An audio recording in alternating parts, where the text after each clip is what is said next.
Enfant à la santé fragile, il a été un roi à la longévité record malgré ses nombreuses maladies. Voici l'histoire de Louis XIV et de sa santé. Né en 1638 au château de Saint-Germain-en-Laye, Louis est surnommé l'enfant du miracle car il est venu au monde 23 ans après le mariage de ses parents.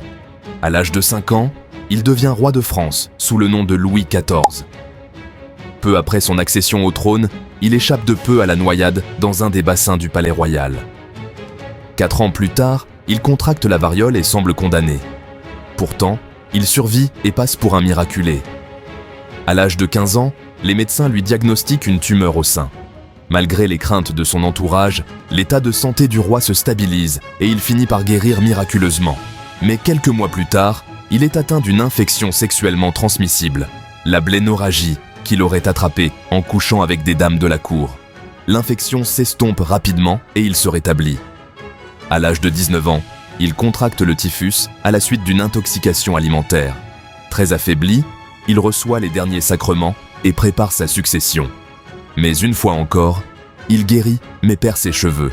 C'est après cet épisode qu'il décide de porter des perruques pour masquer sa calvitie. Les années suivantes, Louis XIV jouit d'une assez bonne santé.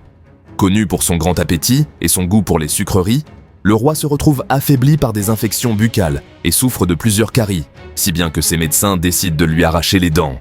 Mais lors de cette opération, le palais du roi est perforé, ce qui provoque de nouvelles infections et l'apparition d'une fistule. Pour se soigner, il accepte de se soumettre à un traitement radical qui implique une opération au fer rouge pour cautériser la fistule qu'il a dans sa bouche. Malgré la douleur, le roi finit par guérir à la suite de cette intervention. Mais peu après, il attrape une nouvelle fistule, située cette fois-ci à l'anus. Cette infection, provoquée par sa pratique active de l'équitation, est soignée par ses chirurgiens qui décident de découper la partie infectée. Cette opération très risquée est une réussite et la santé du roi se stabilise à nouveau. Néanmoins, il est aussi atteint de diabète et de crise de goutte à cause de son train de vie. Il s'affaiblit et se déplace désormais en fauteuil roulant. Ses médecins pensent qu'il est atteint d'une sciatique, qui n'est pas une maladie grave, et le laissent donc mener son mode de vie habituel. Mais en réalité, le roi est atteint de la gangrène, conséquence de son diabète. Ses médecins réalisent leur erreur de diagnostic lorsqu'ils aperçoivent une tache sur la jambe du roi. La gangrène progresse rapidement et toutes les tentatives des chirurgiens n'ont aucun effet.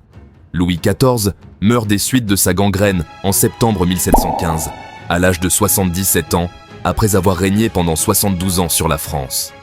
Malgré de nombreux aléas autour de sa santé, le roi Soleil détient toujours le record du règne le plus long de l'histoire.